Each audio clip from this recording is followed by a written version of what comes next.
Hey guys, welcome back to my channel. Book है income tax, जिसमें chapter है income from house property और जिसका इलस्ट्रेशन है 20। Nirmala is the owner of 2 houses at Jaipur. Details regarding both the houses are as follows. ये details दे रखी हैं फर्स्ट हाउस और सेकंड हाउस की। फिर हमें find taxable income from house property for the assessment year 18-19, जो आपकी बुक में चेंज हो सकती है, ये पुरानी है बुक। और ये हम देखेंगे अब क्या क्या दे रखा है। फेयर रेंट दे रखा है, म्यूनसिपल वैल्यूएशन दे रखी है, स्टैंडर्ड रेंट दे रखा है, रेंट पर मंथ दे रखा है, प्रॉपर्टी वैकेंट दे रखी है, म्यूनसिपल टैक्स दे रखा है और एमटी पेड मतलब म्यूनसिपल टैक्स पे किसने किया वो दे रखा है। और लोन टू कंस्ट्रक्ट हाउस कितना ले रखा है, लोन ऑपरेट कब किया और कंस्ट्रक्ट कब किया, मतलब घर कब बना, रेट ऑफ इंटरेस्ट दे रखा है, अनरियलाइज रेंट दे रखा है। तो इसमें सबसे ज़्यादा प्रॉब्लम मतलब मेन हाउस प्रॉपर्टी में दिक्कत किसकी आती है, इंटरेस्ट की आती है। तो इंटरेस्ट वाला पॉइंट हम पहले देख लेते हैं, फिर क्वेश्चन सॉल्व करते हैं। 1 लाख का इसने लोन ले रखा है। लोन ऑब्टेन कब किया, 7 नवंबर 2016। घर बना 1 अप्रैल 2000, मतलब जो हमारी प्रीवियस ईयर है मतलब मेरी बुक के अकॉर्डिंग वो है 17-18। तो ये मतलब उसी प्रीवियस ईयर में आ रहा है, मतलब घर उससे पहले वाला ये प्री कंस्ट्रक्शन वाला है और 1 अप्रैल 2017 से 18, मतलब एकदम सही पॉइंट बन रहा है कि 12 मंथ्स पूरे कंप्लीट हो रहे हैं इसमें, इस क्वेश्चन में हो रहे हैं 1 अप्रैल 2017 से 31 मार्च 2018 तक 12 मंथ कंप्लीट हो रहे हैं। इसमें क्या है कि इसने लोन तो लिया 1 अप्रैल 2015 को, पर इसका हाउस कंस्ट्रक्ट हो रहा है 1 जून 2017 को। मतलब जो हमारी प्रीवियस ईयर है 17 और 18 वाली, ये पूरी 10 मंथ्स की है। तो इसकी कैलकुलेशन हमें 10th मंथ के अकॉर्डिंग करनी है और ये 12th मंथ के अकॉर्डिंग। बस ये इसमें पॉइंट है मेन। अब हम इस क्वेश्चन को देख लेते हैं। पहले हमें क्या करना है कि फेयर रेंट है इसमें 1 लाख, फर्स्ट हाउस का देख रहे हैं 1,50,000 है। फिर इसमें म्यूनसिपल वैल्यूएशन 1,40,000 है। इन दोनों को कंपेयर करेंगे, जो ज़्यादा होगा वो ले लेंगे, जो ज़्यादा होगा वो ले लेंगे, तो 1,50,000 आ गया। फिर उसको हम स्टैंडर्ड रेट से कंपेयर करेंगे जो कि है 1,20,000। अब इन दोनों में से जो कम होगा, कम कौन सा है, 1,20,000 है, ले लिया। फिर हमारा इसमें रेंट कितना रिसीव हो रहा है, रेंट रिसीव हो रहा है 8,000 पर मंथ। तो 8,000 इंटू 12 करेंगे तो आ जाएगा 96,000। इन दोनों में से जो ज़्यादा होगा तो 1,20,000 आ गया। अब इसमें से क्या करना है हमें, ये रफली बता रही हूँ मैं, इसमें से आपको वैकेंट वाला पोर्शन लेस करना है। वैकेंट रहा है मतलब पूरी प्रीवियस ईयर में हमें रेंट रिसीव हुआ 96,000, उसका 1/5 हिस्सा रिसीव नहीं हुआ क्योंकि वैकेंट रह चुका, तो उसकी अमाउंट कितनी आएगी, 19,200 आ जाएगी। फिर हमको इसमें से लेस करेंगे तो हमारे पास ये हमारी GAB आ जाएगी। अब ये GAB आ गई, इसमें से हम लेस कर देंगे म्यूनसिपल टैक्स, जो कि ओनर ने पे किया है, इसलिए हम लेस कर रहे हैं, जो कि 10% है म्यूनसिपल वैल्यूएशन का। तो कितना होगा, 14,000 हो जाएगा लेस करने की। फिर हमारी आ जाएगी अमाउंट 86,800, ये हमारे NAV आ जाएगी। अब NAV में से हम क्या करते हैं, 30% तो स्टैंडर्ड डिडक्शन दे देते हैं, तो कितनी आएगी, 26040 आ जाएगी। अब इंटरेस्ट वाला पॉइंट आ रहा है, वो उसके लिए हमें वर्किंग नोट करना पड़ेगा, वो देखते हैं। तो हमने इंटरेस्ट लिया था 1 लाख का, और हमने लिया कब था, हमने लिया था 7 नवंबर 2016 को, 7 नवंबर 2016 को लिया था। तो ये हमने 7 नवंबर को लिया, मतलब डेट दे रखी है, तो ये हम इसमें डे, इसने क्या किया है, डे काउंट कर लिए। तो डे काउंट करेंगे तो नवंबर में बाकी कितने दिन बच गए, 20, मतलब 2016 से 2017 तक का देखेंगे। तो ये हमारा इसमें 7 डेज तो इसमें हो गए, तो 24 हो गया। फिर नेक्स्ट मंथ में 31 डेज आ गए, फिर 31 आ गए, फिर 28 आ गए, फिर 31 डेज आ गए। टोटल कितना हो जाएगा, ये 145 डेज हो जाएंगे।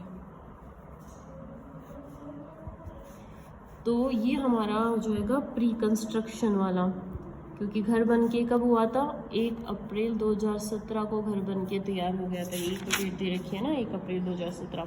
इससे पहले वाला कौन सा होता है, प्री कंस्ट्रक्शन होता है। तो प्री कंस्ट्रक्शन का हो गया। तो अब हम इंटरेस्ट निकाल लेते हैं।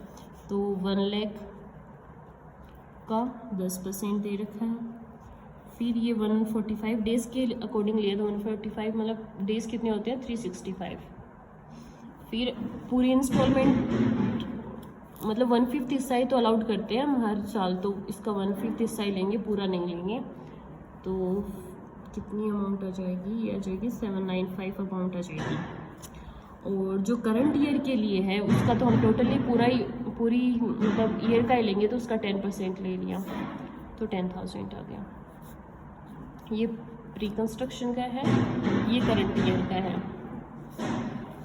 तो ये अमाउंट आ जाएगी हमारी 10,795। तो हमारी taxable income from first house कितनी आएगी 4,9,965 आ जाएगी। आ गई। अब हम सेकंड हाउस का देखते हैं कि क्या करना है, कि उसको 10th मंथ का मतलब 10 मंथ के अकॉर्डिंग करना है, जो कि मैंने आपको भी समझा दिया था कि कैसे क्या हो रहा था ये वाला, क्योंकि ये 1 जून 2017 को बन के तैयार हुआ था, तो हमारे प्रीवियस ईयर में 2 मंथ कम हो गई, तो 10th मंथ के अकॉर्डिंग कर लेंगे हम। तो अब हमें जो फेयर रेंट है उसको भी कम करना पड़ेगा।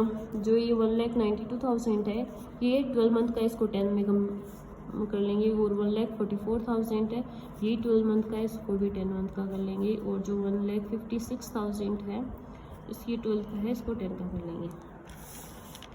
तो क्या होगा 1,92,000 डिवाइड 12 × 10, तो ये कितना आ गया 1,60,000 आ गया।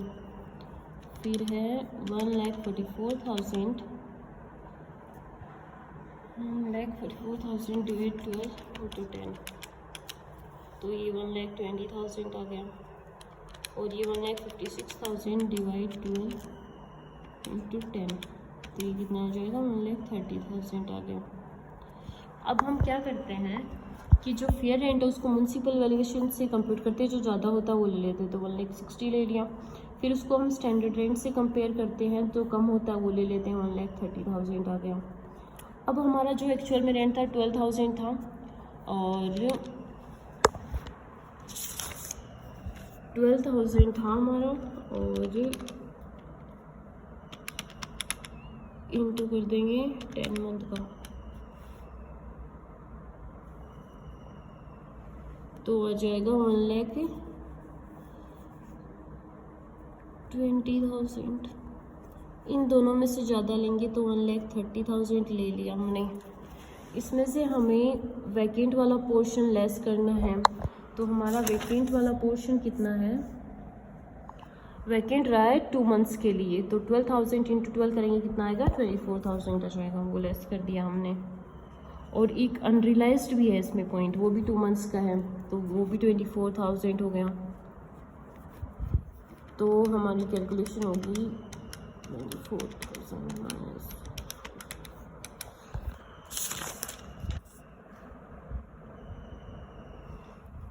देखो म्यूनसिपल वैल्यू है इसमें 1,20,000 की, बता देती हूँ मैं कैसे करेंगे। म्यूनसिपल वैल्यूएशन को इसने कन्वर्ट कर लिया 144 डिवाइड 12 × 10 करके, फेयर रेंट को भी इसने कर लिया, और दोनों में से जो ज़्यादा है वो ले लिया। फिर उसको स्टैंडर्ड रेंट से कंपेयर कर लिया, जो कि 130 आया, और जो इनमें से मतलब स्टैंडर्ड रेंट से कंपेयर करते हैं, जो कम होता है वो ले लेते हैं, 130 कम था वो ले लिया। फिर हमें रेंट रिसीवेबल देखना है कि हमारा रेंट रिसीव किया, तो 10 मंथ का ही लेंगे, 12,000 × 10, तो 1,20,000 आता है। तो फिर इसने क्या किया है कि जो अनरियलाइज्ड रेंट है वो भी लेस कर दिया 2 मंथ्स का, तो 24,000 होता है, तो ये 24,000 भी लेस कर दिया 120 में से, तो 96,000 आ गया। फिर क्या करते हैं, उन दोनों में से ज़्यादा लेते हैं, एक्सपेक्टेड रेंट और जो हमारा ये कौन सा था स्टैंडर्ड रेंट, इन दोनों में से जो ज़्यादा होता है वो लेते हैं, तो 130 ले लिया हमने। अब 130 में से क्या किया कि जो वैकेंट वाला पोर्शन है, ये घर वैकेंट भी तो रहा है, तो 24,000 वो लेस कर दिए, तो हमारे पास GAV आ जाएगी 1,06,000 की आ गई। फिर उसमें से हमने म्यूनसिपल टैक्स लेस नहीं किया है, क्योंकि ये टेनेंट ने पे किया है, जब ओनर पे करता है तभी लेस करते हैं। फिर हमारे ये NAV बन गई। फिर उसमें से हमने स्टैंडर्ड रिडक्शन दे दी, और इंटरेस्ट ऑन लोन हम देख लेते हैं कैसे निकाला। फिर सेकंड हाउस का देखते हैं कैसे निकाला। पहले देखो इसमें दे रखा है सारा क्या क्या किया है इसमें। इसमें तो पूरे 2 साल ही हो गए। देखो 1 अप्रैल 2015 को लिया था इसने, 1 अप्रैल 2015 को लिया था और ये 31 मार्च 2016 को कंप्लीट हो गया। 1 ईयर हो गई, फिर 16 और 17 ये सेकंड ईयर गई। तो ये क्या हुआ, प्री कंस्ट्रक्शन का हो गया। तो प्री कंस्ट्रक्शन का देखो इसका कहाँ से स्टार्ट हुआ था। Construction of second house has been completed during the previous year 17-18 में कंप्लीट हुआ है और has the interest up to 31 March 2017 तक हमें लेना है। Shall be deem to the interest of for pre construction period और कैपिटल इंटरेस्ट भी बोलते हैं उसको। और it period will be 2 years starting from 1 April 2015 से और ending on 31 March 2017।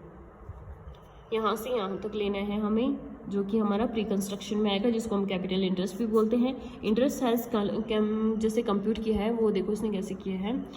Capital interest वाला हिस्सा कैसे लिया, जो 10 लाख का इसने लोन लिया था उस पर 10%, फिर ये 2 ईयर का हो गया और उसको 150 अलाउड करते हैं हम, जो प्री कंस्ट्रक्शन होता है तो 40,000 आ गया। और करंट ईयर का तो पूरा है ही, तो 1 लाख हो गया। तो ये कितना हो गया, 1,40,000 हो गया। तो इसने 1,40,000 यहाँ लेस किया है, पर इन दोनों की मिला के कितनी हो गई, 1,71,800। तो ये नेगेटिव में आ गई सेकेंड हाउस की इनकम और ये पॉजिटिव में थी। तो इनको बैलेंस करके दोनों को फिर लास्ट में कितना बचा, माइनस का बचा 15,835 रुपये। ये आपकी सारी कैलकुलेशन और प्रेजेंटेशन सेम आपको ऐसे ही रखना है। और अगर आपको कुछ ना समझ आए हो तो प्लीज़ कमेंट करें। Thank you for watching.